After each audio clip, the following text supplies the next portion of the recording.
Et coucou, j'espère que vous allez bien. Je vous souhaite la bienvenue dans cette nouvelle vidéo.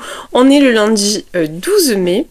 Je prends enfin le temps d'ouvrir ce vlog. Alors je vais commencer tout de suite par une petite réception. J'avais ça dans la boîte. Je pense savoir ce que c'est, mais j'aime bien faire du bruit. Voilà, j'étais sûre, je suis trop contente. Donc il s'agit donc toujours le petit cœur.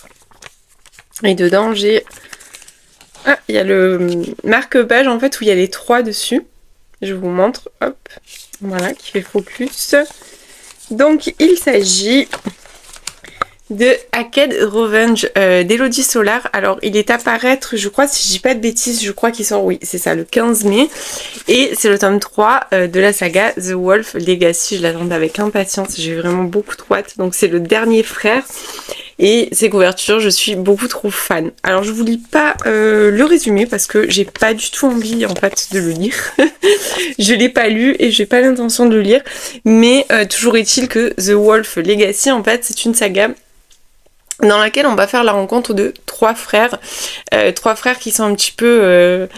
voleurs de père en fils, voilà, ils ont un passé familial compliqué où leur père était déjà un voleur. J'ai toujours un problème d'éclairage, bon enfin bref, on s'en fout. Donc tout ça pour vous dire qu'on va enfin suivre le 3e frère puisqu'on avait rencontré les 2 premiers dans les précédents tomes et je vous ferai un retour complet sur la saga, je pense, dès que j'aurai terminé celui-là. Bon, aujourd'hui, je sens que ça va être compliqué ce vlog. J'arrive déjà pas à parler. Bon, c'est pas grave. Ensuite, je suis allée en librairie. Alors, j'ai acheté 2 True Crime, mais je vous les montrerai la prochaine fois. J'ai complètement oublié. Alors, je sais pas si vous vous rappelez de la collection 10-18 qui nous faisait des True Crime, en fait, sur tous les meurtres qui avaient été commis et pas forcément résolus aux USA. Ils ont fait la même collection en France. Je vous mettrai les petites en tête et j'essaierai de vous les montrer avant la fin de la semaine. Et j'ai craqué pour ces 2-là. En plus, ça fait longtemps que j'ai pas lu ce genre de lecture. C'est vrai que, voilà. Donc, ça me tentait beaucoup, donc je me les suis pris. Ensuite, sans beaucoup de surprise, je me suis pris le dernier Virginie Grimaldi. Je vais par contre tout de suite enlever ça. Je me suis pris le dernier Virginie Grimaldi, bien évidemment, je ne vous lirai pas la 4e, sachant que je pense que vous l'avez vu et revu. Il a l'air assez court, voilà. Mais je le lirai pas tout de suite. Voilà, j'ai changé le mode de film, parce que depuis tout à l'heure ça clignote et ça va être dégueulasse. Bon, enfin, bref. Donc je le lirai pas tout de suite, je pense que je le lirai plutôt cet été. J'en ai beaucoup trop entendu parler là déjà et voilà, j'ai même hésité à le prendre pour vous dire alors que normalement c'est mon rendez-vous de l'année. Mais ayant déjà vu passer 1 million de retours, bah, je vais le mettre de côté, je le lirai un peu plus tard. Et ensuite je me suis pris Abyss, le tome 1 de CS Kill, donc c'est une duologie puisque le 2e sortira au mois de septembre. Donc CS Kill, c'est l'auteur des Campus Driver, ceux qui lisent un petit peu de romance ou même ceux qui en lisent très peu en général. C'est une saga qui a quand même été lue par beaucoup et à côté de laquelle on a du mal à passer puisqu'on en a beaucoup parlé. Je vois que c'est un énorme pavé. Alors c'est un énorme pavé, la couverture, je suis beaucoup trop fan, elle est beaucoup trop belle. En plus la Hugo, franchement ils ont fait un beau livre. On a même les rabats et tout, franchement c'est chouette. Et j'ai beaucoup trop hâte de le découvrir, je dois le lire en lecture commune avec Aurélie. Je pense que j'ai même plus besoin de vous la présenter ou besoin de vous le dire puisque on dirait que ça coule de source. Sinon samedi avec mon conjoint on est allé à Cultura et en ce moment je sais pas si vous me suivez un petit peu sur les autres réseaux mais je fais mon journal de lecture, j'adore faire ça, j'adore faire des activités manuelles donc je fais ça, je fais des petits marque-pages, je fais plein de petites choses comme ça. Et j'aime bien voilà, faire des activités manuelles, de toute façon ça m'a toujours plu. Et mon conjoint m'a dit, ça fait un moment que tu m'en parles, il m'a offert des livres de coloriage. Donc voilà, comme si j'avais pas une pile à lire assez grande, comme si j'avais pas déjà 1 million d'occupations, je me suis rajouté celui-là. Donc il m'a pris les animaux fantastiques. Alors j'aime beaucoup les dessins, je vais vous en montrer quelques-uns. Je trouve ça trop joli. Voilà, on est juste en fait sur des animaux tout seuls. Je ne sais pas si vous connaissez cette collection, c'est la collection Marabout. Franchement, elle est très jolie. Alors, il s'en est pris un pour lui aussi d'ailleurs. Je l'ai laissé en bas parce que je n'ai pas pensé à le prendre, mais je vous montrerai à l'occasion. Si ça vous intéresse, n'hésitez pas à me dire en commentaire parce que c'est vrai que j'ai tendance à vous parler un petit peu de tout parce que voilà, je trouve ça bien, mais Voilà, donc celui-là, je l'ai pas encore testé. Il m'a appris, alors celui-là, c'est lui qui l'a trouvé, Alice au Pays des Merveilles. J'adore, je suis très fan d'Alice au Pays des Merveilles. Vraiment, c'est voilà, c'est quelque chose que j'aime beaucoup. C'est un de mes Disney préférés. J'ai regardé aussi les films. Et là, c'est les dessins, en fait, d'origine. C'est-à-dire les dessins qui ont été faits à l'origine, en fait, à l'époque où Lewis Carroll a écrit le livre. Donc, je vous montre un petit peu. Donc, c'était assez... Mince, j'ai fait tomber je sais pas quoi. Voilà. Donc, Alice au Pays de Merveille. Alors, je vous montre pas ce que j'ai fait. Hein. J'ai commencé, mais je démarre en coloriage. Donc, je ne suis vraiment pas très douée. Donc, je tente le feutre, je tente les crayons de couleur. Enfin, voilà. Et le dernier que j'ai pris, c'est celui-ci. Donc, ça, c'est aux éditions Marabout aussi. Ça, c'était Larousse, celui-là. Larousse jeunesse, puisqu'il y a l'histoire aussi dedans. Et j'ai pris celui-là, la magie de la nature, forcément, des fleurs. Enfin, forcément, c'est assez centré quand même, animaux, fleurs, voilà. Et je vais vous montrer, là, les dessins, je les trouve vraiment beaucoup trop beaux. Et ce qui est bien, c'est qu'à côté, en fait, on a des petites recettes à chaque fois de potions. Voilà, donc là, pareil, j'en ai fait deux. Oui. J'en ai fait deux. Bon, pour l'instant, je tâtonne. Vraiment, je vous en montre un. Je vais vous en montrer un quand même, que j'ai fait. Mais voilà, je suis pas une pro du coloriage pour l'instant, donc j'ai fait celui-ci. Bon, celui-ci, j'ai fait au crayon à papier et j'en ai fait un au feutre, mais il n'est pas exceptionnellement beau. Je l'ai pas forcément très réussi. Mais voilà, j'ai fait celui-ci au feutre. Donc c'est des feutres acryliques ou sinon c'est des crayons de couleur. Des crayons de couleur à l'huile. Donc voilà, c'était la petite parenthèse. Maintenant, on va pouvoir parler lecture. Alors, je crois que je vous l'avais montré quand je l'avais reçu, mais j'ai démarré le magasin des lettres de Séoul ce week-end. Alors, j'ai pas lu beaucoup. J'ai lu 70 pages. Il faut que je le finisse cette semaine. Pour l'instant, j'aime bien. Moi qui suis addict à la papeterie, ça va pas m'aider, hein, puisqu'on est là encore dans un magasin de lettres où on peut déposer des lettres, mais on vend aussi de la papeterie. Donc voilà, je pense qu'il faut que j'arrête les choses qui m'incitent encore plus à devenir addict à la papeterie. Donc je vous en reparlerai un peu plus tard. En plus, il sort le 22 août, donc on a largement le temps. Sinon, j'ai enfin également reçu l'ultime défi d'Ellie Jed, que je vous ai dit que j'avais lu en numérique. J'ai lu le week-end dernier en numérique. Et j'ai adoré. Vraiment, je crois que je vous l'ai dit déjà dans mon précédent vlog. Je suis très fan de la couverture, ses couleurs. Bon, c'est un beau pavé. Alors, l'ultime défi, c'est l'histoire de Moataz. Moataz est champion de MMA et on va lui mettre un petit peu dans les pattes une préparatrice sportive qui s'appelle Alexis et qui est donc une femme et il n'est pas complètement d'accord avec ça. Du coup, il va lui réserver un accueil pas des plus chaleureux. On est sur un bon ennemi to lovers, mais on est surtout sur une romance psychologique et sur une lecture intense. Et quand je dis intense, c'est intense. Intense par le milieu dans lequel on va être immergé, puisqu'on est immergé dans le MMA. C'est pas un milieu facile, puisque c'est un milieu quand même assez violent. C'est un milieu très masculin aussi, où il est difficile de se faire une place en tant que femme. C'est intense par la relation qui va naître entre eux. On est sur un enemy to lovers qui souffle chaud, qui souffle froid. On est sur quelque chose où il y a vraiment des tensions, où les tensions elles sont palpables, où on ressent l'attirance qu'ils ont l'un pour l'autre. Et c'est intense par les thématiques abordées puisqu'on a deux personnages au passé douloureux. On a Moataz qui a un passé douloureux familial, vous verrez, je veux pas vous en dire trop, mais clairement il n'a pas eu un début de vie facile, il n'a pas eu une adolescence facile et c'est ce qui fait un petit peu ce qu'il est aujourd'hui. Et parallèlement, on va faire la rencontre d'Alexis. Et là, gros plus avec Alexis, puisque c'est une jeune femme qui a subi des violences domestiques, des violences psychologiques. Donc forcément, ça laisse des traces. Et se retrouver dans ce milieu de violence permanente, c'est compliqué aussi. Alors, face à Moataz, bien évidemment que ça va être compliqué, dans le sens où c'est quelqu'un de très colérique, c'est quelqu'un de... Voilà, qui part au quart de tour, mais on va apprendre à le découvrir autrement avec elle. Par moments, j'ai un petit peu la sensation qu'il va l'apaiser, qu'elle va l'apaiser. J'ai adoré cette histoire, mais vraiment, c'est voilà, j'étais vraiment pas loin du coup de cœur. Alors, ce qui a fait que je n'ai pas eu un coup de cœur, c'est quand même il y a quelques longueurs. Alors, même si ça se lit très vite, la plume est super fluide. La plume d'Ellie Jed, vraiment j'avais découvert quand je vous ai parlé de Just Pretend et je vous ai dit il faut que je lise le suivant. Je l'avais pas demandé, j'ai demandé en plus en fait aux éditions addictives, enfin en plus. J'avais pris que 2 livres le mois dernier, donc j'ai fait un petit message en disant est-ce que je peux rajouter, on a droit à 3 livres en fait par mois. Est-ce que je peux rajouter celui-là? Et j'ai trop bien fait, je me suis régalée et je le voulais. Même si je me le suis pris en numérique, je voulais la version papier. Donc franchement c'était une super lecture. La romance elle est vraiment comme j'aime, c'est-à-dire on est sur un slow burn, mais un slow burn qui va nous faire suer des gouttes parce que vraiment on voit qu'il se tourne autour, on voit qu'il se plaise, il souffle chaud, il souffle froid. Il y a une intrigue en dessous de tout ça qui nous explique un petit peu, qui fait qu'on comprend que les pièces du puzzle vont s'assembler, on comprend pourquoi en fait il y va reculant avec Alexis. Et puis il y a toute leur histoire personnelle, il y a tout ce chemin d'acceptation, de résilience. Enfin, franchement, j'ai adoré cette lecture. Après, c'est vrai que c'est plus très frais dans ma tête, je l'ai lu il y a 15 jours. Mais voilà, franchement, allez-y, foncez. Et je peux que vous le recommander. Dans tous les cas, je vous recommande La Plume de Ellie Jade. Alors, bizarrement, je suis pas ultra fan de ce genre de milieu. C'est-à-dire, c'est un peu comme la Formule 1. J'aime bien les courses illégales, mais je n'aime pas trop la Formule 1.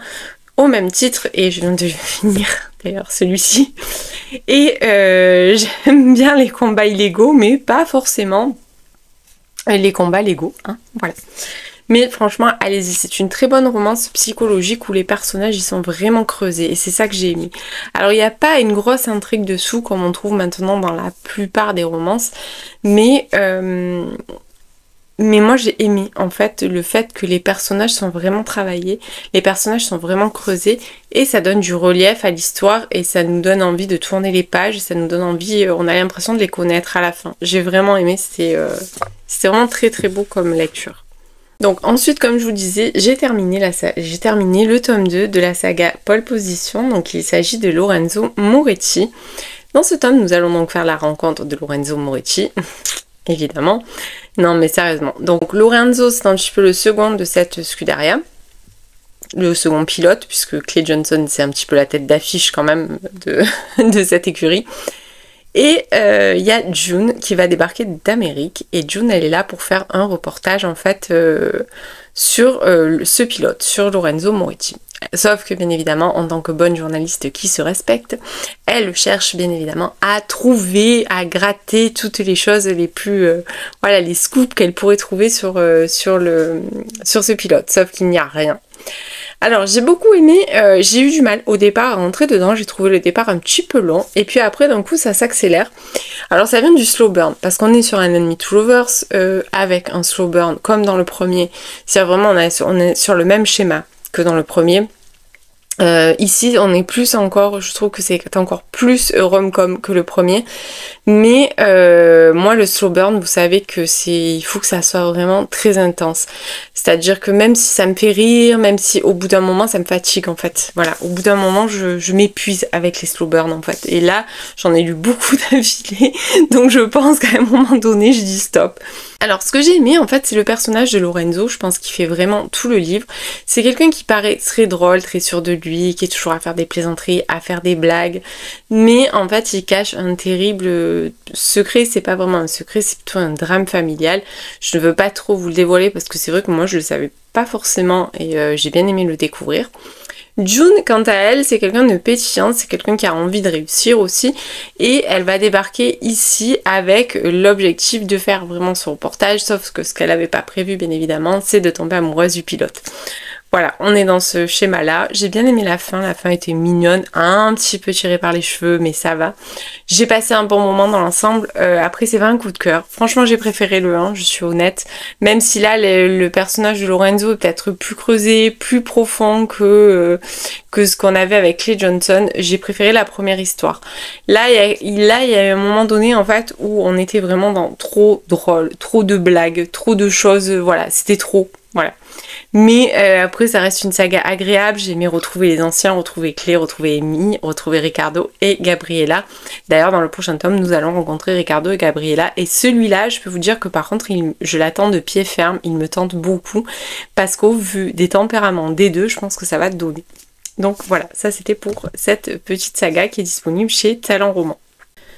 Et je vais m'arrêter là pour aujourd'hui. Je pense que de toute façon je vous ai fait les deux retours que je devais vous faire et je vous reprendrai demain parce que je suis en train de lire Fallen Majesty de Delinda Dane. Alors là c'est mon péché mignon, royauté, mariage arrangé, Enemy to Lovers, bref, voilà. Là je pense qu'on est vraiment dans mon péché mignon. Je pense que ça sera encore un blog 100% romance, mais c'est un petit peu ce dont j'ai envie et besoin en ce moment. Donc je vous laisse et je vous dis à plus tard dans la semaine. Je vous reprends, on est mardi 13 mai et hier soir j'ai terminé Fallen Majesty, donc de Delinda Dane, que j'avais commencé ce week-end. Et j'ai adoré, vraiment je suis pas loin du coup de cœur. Je pense que cette saga va vraiment être la saga marquante là de 2025. Alors même si le premier tome je l'ai lu en 2024 puisqu'il était sorti je crois au mois de novembre, et le suivant va sortir au mois de novembre. Donc en fait il y a 3 tomes de prévus. Et vraiment j'ai rien à redire sur cette saga, c'est du 100% trop bien. Voilà, j'adore. Donc ici on va faire la rencontre d'Astoria et de Callum. Alors on est sur un trope mariage arrangé, on est sur un trope royauté, on est sur un enemy to lovers bien pimenté, bien dosé, en plus c'est super drôle, franchement j'ai adoré la plume de Delinda Dane. Alors autant elle aborde des thématiques super profondes avec des personnages hyper bien creusés, avec une super psychologie des personnages, et en même temps il y a des petites piques qui sont mais vraiment trop drôles, mais vraiment il y a des choses qui m'ont fait pleurer de rire.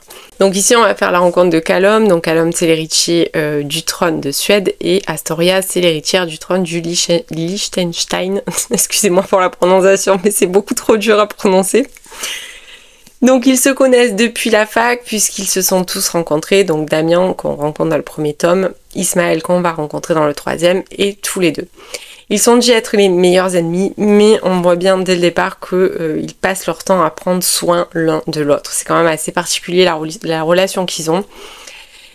Et en fait, on est à un moment fatidique puisque Astoria va devoir épouser son promis. C'est comme ça, hein. Quand on fait partie de la royauté et qu'on est l'héritière d'un trône, elle doit épouser le duc de Bavière qui s'appelle Anton. Bon, moi perso, Anton, je l'ai pas aimé dès le départ et j'ai bien fait parce que vraiment il était bof. Et Callum, bien évidemment, ne l'entend pas de cette oreille-là. Alors après, je peux pas tout vous dire, je peux pas vous dire vraiment pourquoi, mais tout ce que je peux vous dire, c'est qu'on est sur un roman choral, et intercalé entre la voix d'Astoria et la voix de Callum, on va également trouver des consultations, puisqu'il consulte un psychologue à la demande de sa mère. Je sais pas si on l'a là, tac tac, voilà, consultation numéro 1. Vous voyez, on a ça en fait qui entrecoupe, alors je sais plus exactement combien on a, mais par-ci par-là on en retrouve quelques-unes en fait, et on a vraiment les confessions de Callum, et il y a 10 ans en arrière en fait par rapport à la date où on est maintenant quoi. J'ai beaucoup aimé ces consultations parce que ça donne de la profondeur au récit, ça donne de la profondeur au personnage, et on découvre vraiment un petit peu tout sur Callum.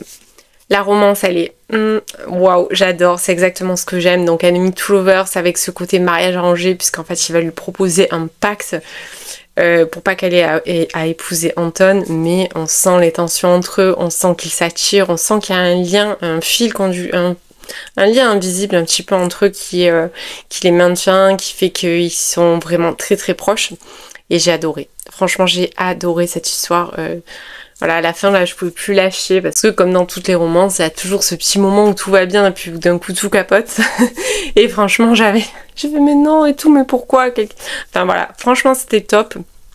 Alors certes, la résolution est un petit peu facile à la fin, mais ils méritent bien quand même tous les deux, puisque ils ont quand même tous les deux un petit peu des passés compliqués, ils ont tous les deux vécu des choses pas forcément très très cool, notamment Callum avec son père, où franchement la relation elle est très toxique. Donc voilà, ça sera tout pour celui-là. Franchement, si vous hésitez encore à vous lancer dans cette saga, vous pouvez. Niveau smut, c'est pas, il y en a pas énormément, il y a vraiment pas beaucoup de scènes. Enfin, moi je trouve que, pour moi personnellement, je trouve qu'il n'y a pas beaucoup de scènes. On est vraiment sur des personnages bien travaillés, bien creusés, avec une vraie psychologie.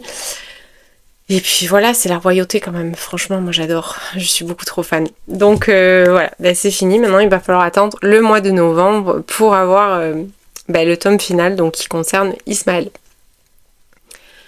Niveau lecture, je suis toujours dans le Nami, je l'ai pas là avec moi, j'ai oublié de le monter, il est en bas. Donc je suis toujours dans le Nami, je suis dépassée, je crois, je suis presque à 60%. Donc c'est quand même très lent, comme c'est un rythme assez lent, c'est très contemplatif, c'est de la littérature coréenne. Mais voilà, j'attends de voir où ça va nous mener. Une chose est sûre, c'est que mon addiction à la papeterie ne va pas s'arranger avec toutes ces lectures Nami qui nous plongent dans des endroits où on ne parle que de papeterie. Enfin, pas que de ça, mais où on parle beaucoup de ça. Donc voilà, écoutez, pour aujourd'hui, je vais vous laisser. Et comme d'habitude, je vous dis à plus tard dans la semaine. je vous reprends, on est le jeudi 15 mai. Alors je vous reprends parce qu'hier j'ai reçu une box. Alors j'ai déjà préouverte parce que j'étais beaucoup trop curieuse de savoir ce qu'il y avait à l'intérieur. Mais je voulais quand même vous montrer. Donc c'est une box qui me vient... Je fais encore beaucoup de bruit mais vous avez l'habitude. C'est une box qui me vient des éditions Addictive et je l'ai trouvée super originale. Alors il y a des choses assez originales dedans. Donc déjà on a des petits chaussons de bébé avec des petites pattes de chien. Donc je ne sais pas, parce que bon, j'ai lu le résumé il y a longtemps hein, du livre, mais un chouchou. Il y a un dictionnaire Robert Collins anglais. Donc c'est un mini dictionnaire, mais avec, je pense, voilà, 100 000 mots, il y a écrit, donc c'est plutôt pas mal. Et je me suis dit, tiens, moi qui comprends rien, parce que mon niveau d'anglais, je pense qu'il est à peu près proche du néant. Le néant, oui, c'est ça. Donc voilà, j'ai trouvé ça assez drôle d'avoir ça dedans. Il y a des stickers, pour mon plus grand bonheur. Donc des petits stickers. Alors, je pense pas qu'ils soient en rapport avec le livre, hein. Je pense pas. Mais voilà, ça sert toujours, des petits stickers. J'en ai jamais assez. J'en ai 200 kilos, mais c'est pas grave. Il y avait une petite sucette. Un planeur, ça j'aime trop, j'étais trop contente quand j'ai vu qu'il y avait ça parce que en plus je me disais hier j'ai fait une liste sur un genre de papier Bristol que j'avais qui traînait et juste après j'ouvre le collier, je trouve ça, je me dis chouette, je vais pouvoir mettre ça sur mon bureau et faire mes listes de choses que j'ai à faire comme certaines photos qui me... Enfin bon bref. Et enfin le livre, alors dedans comme d'habitude il y a le petit marque-page. Et celui-ci, il sort le 22 mai. Il s'agit de One Life Stand de Hannah Bonand-Young. Voilà, je vous le montre bien, je fais le focus. Alors, je vais vous lire la quatrième. Wynne n'a rien de prévu dans sa vie. Sa meilleure amie, son appart décrépit, son petit boulot au café du coin lui conviennent et la rendent heureuse, malgré tout. Elle a même réussi à transformer son handicap en force. Quand elle rencontre Beau, lors d'une soirée déguisée, tout vole en éclats, car enfin elle sort de sa zone de confort. Ils passent la nuit ensemble, c'est le meilleur coup de sa vie. Sauf que Beau quitte Wynne le lendemain matin, sans un regard en arrière, et sans même lui donner son vrai nom ou son numéro de téléphone. Quelques semaines plus tard, un imprévu va tout bouleverser. Wynne doit s'installer chez Beau alors qu'ils se connaissent à peine. Ils ne devaient passer qu'une nuit ensemble, mais l'histoire se complique. Alors je suis en train de me demander s'il n'y a pas un enfant dans l'histoire, puisqu'il y a des chaussons de bébé. Donc je me demande si en fait elle est pas enceinte. Voilà, d'un coup je pense à ça. Mais vu qu'il y a ça dedans, bon enfin bref, j'adore la couverture, c'est vraiment le genre de couverture hyper cosy que j'aime beaucoup trop. Et cette box était vraiment cette box, j'ai adoré, j'ai trouvé incroyable avec plein de petits goodies à l'intérieur, trop sympa. Ça change un petit peu de ce qu'on reçoit d'habitude et j'ai trouvé ça vraiment très original. Donc je range tout. Alors en début de vlog, je vous ai dit que je m'étais pris 2 true crime qui se passent donc en France. Donc il s'agit de Les Suppliciés d'Appoigny. 1984, une jeune femme s'échappe d'un pavillon. Elle raconte son calvaire qui rappelle d'autres disparus. Et il y a La disparue du cinéma, Strasbourg, 1995. Une femme enceinte se volatilise sur le chemin de la clinique. Pas de corps, pas d'armes, pas de mobile. Voilà, donc c'est la collection 10-18. Alors je ne sais pas du tout combien ils en ont prévu puisque il y a déjà tout ça qui est sorti pour toutes les affaires en fait qui se sont déroulées aux USA.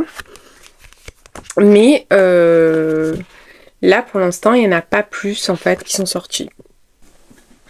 Bon, désolée, j'ai été coupée parce que mon téléphone a sonné, donc je ne sais plus exactement ce que je vous ai dit, mais tout ça pour dire, non, je crois que je vous disais que justement pour l'instant il n'y avait pas d'autres de prévus en France, mais moi j'aime bien de temps en temps, alors c'est pas forcément des trucs que je lirai tout le temps, mais c'est vrai que ça m'intrigue pas mal ce genre de lecture, donc je pense que je vais essayer de les caler rapidement. Ça doit se lire vite.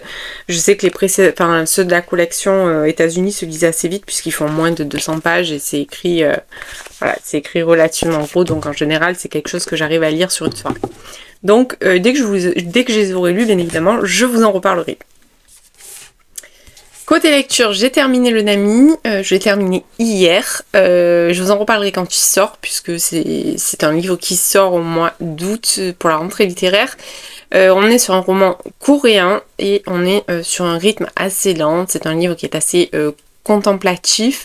Après, il y a une jolie, comme dans tous ces livres, en fait, il y a une jolie morale en fait qui se cache sous l'histoire et je vous en reparlerai plus en profondeur quand le livre sortira parce que là, ça n'a aucun intérêt. Sinon, j'ai commencé Smile de Joyce Keaton, donc je vous mets tout de suite le petit trigger puisque c'est une dark romance. Alors pour moi, on est plutôt... bon, j'ai bien avancé hein, quand même, je l'ai bien dévoré. C'est assez addictif, c'est assez fluide. Après, là où j'en suis, je peux pas vous dire si j'aime ou si j'aime pas. C'est assez particulier comme lecture, c'est vraiment très malsain, voilà. Alors il n'y a pas spécialement de smut, mais par contre c'est assez quand même... l'ambiance est très... oppressante, on est sur une ambiance malsaine, voilà, on est sur quelque chose de malaisant puisque en fait on va suivre Élise. Donc Élise est une jeune femme qui vit avec sa maman. Sa maman est malade psychologiquement, elle est bipolaire je crois et elle se drogue, elle boit, enfin bon vraiment elle cumule un peu tout.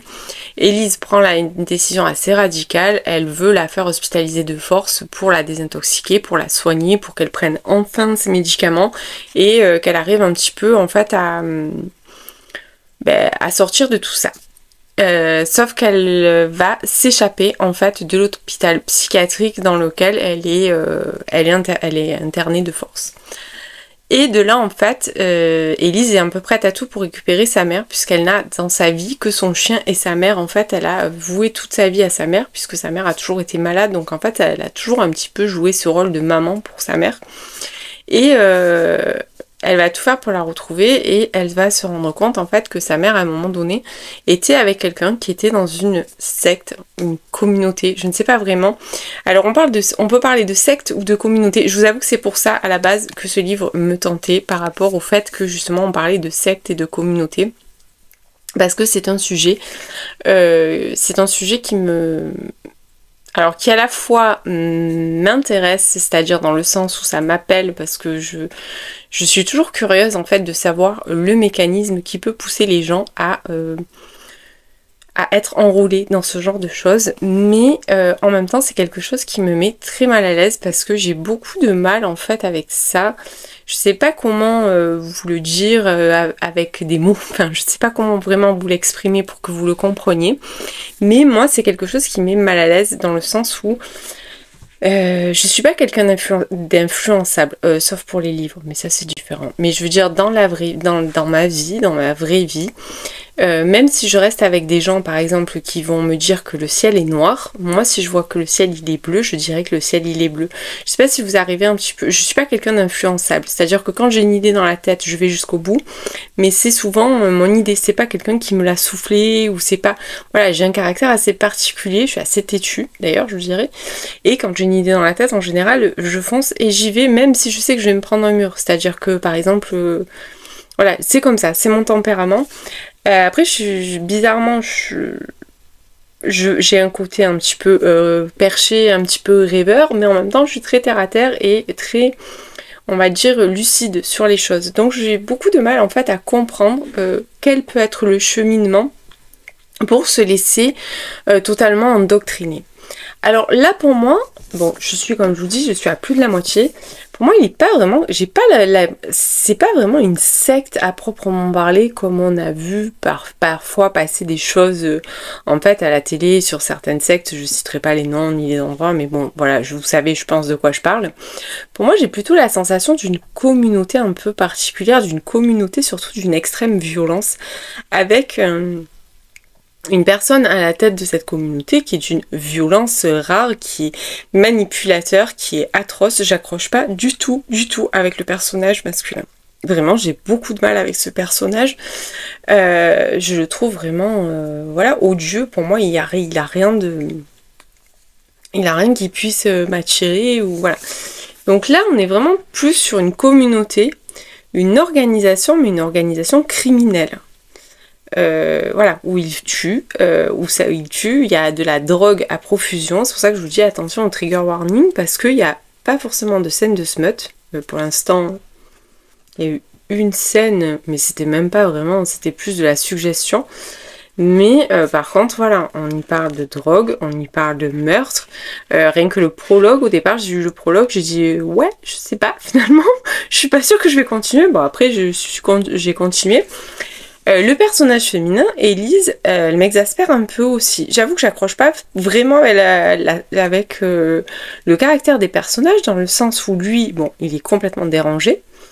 Après, je retrouve ce que j'avais trouvé dans Borderline, c'est-à-dire ce côté addictif et ce côté un peu de persécution, enfin oui, de persécution, de harcèlement, de choses comme ça, puisqu'on on est sur le même truc. Pour moi, il y a une grosse psychologie, dans le sens où j'aurais même l'impression d'être dans un thriller psychologique. Je ne sais pas où ça va aller, puisque elle, je connais ses motivations, c'est-à-dire le pourquoi du comment elle a voulu intégrer l'Alliance, qui est cette communauté, puisqu'elle pense que sa mère est enrôlée là-dedans, et elle veut retrouver sa mère. Mais lui, il a des attentes envers elle et pour l'instant, je vous avoue que j'ai absolument pas cerné pourquoi. Bon, après, il me reste quand même, c'est un beau pavé celui-là, hein. Il fait 500... Alors les Hugo avec le Jasper noir, ils font un bruit trop bizarre à chaque fois. Il fait presque 550 pages, donc forcément, il me reste quand même encore tout ça. Donc il me reste 200... Pas tout à fait 200 pages. Donc j'attends de voir où c'est que ça va mener, mais je vous avoue pour l'instant je suis perplexe, j'ai pas spécialement d'avis, ça me met mal à l'aise, je trouve ça très sombre et très en fait c'est vraiment le côté malsain. Il y a un truc qui me dérange dans les personnages, même elle finalement, elle est dérangeante dans son comportement parce qu'elle va se jeter comme ça dans la gueule du loup et elle a fait un truc. Et puis il y a un truc avec son chien aussi, bon enfin je veux pas rentrer dans les détails, je veux pas vous spoiler, mais qui d'entrée en fait a jeté un froid avec moi.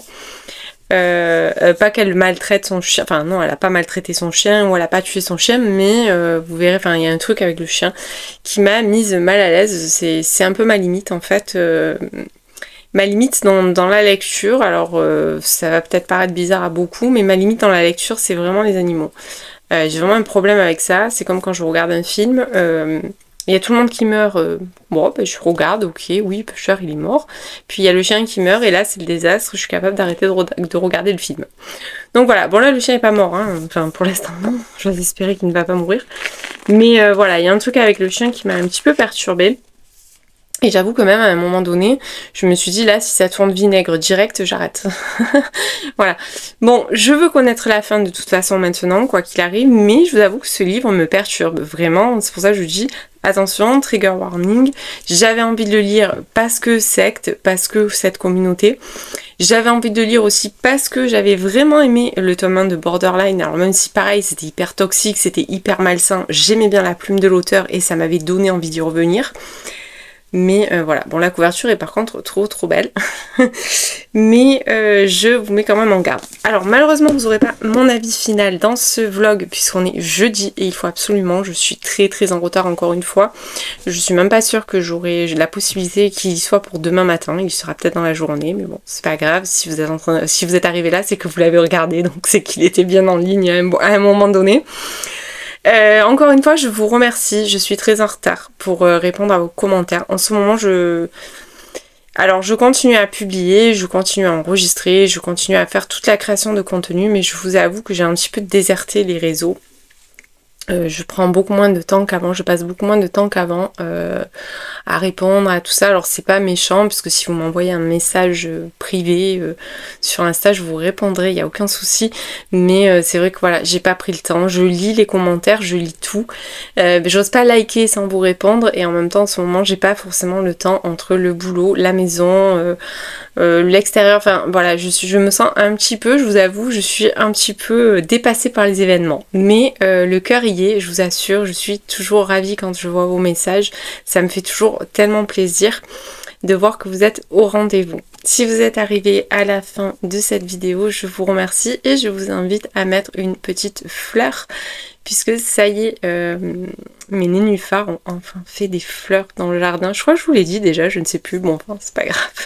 Je vous invite à mettre une fleur et comme d'habitude, je vous dis à la semaine prochaine.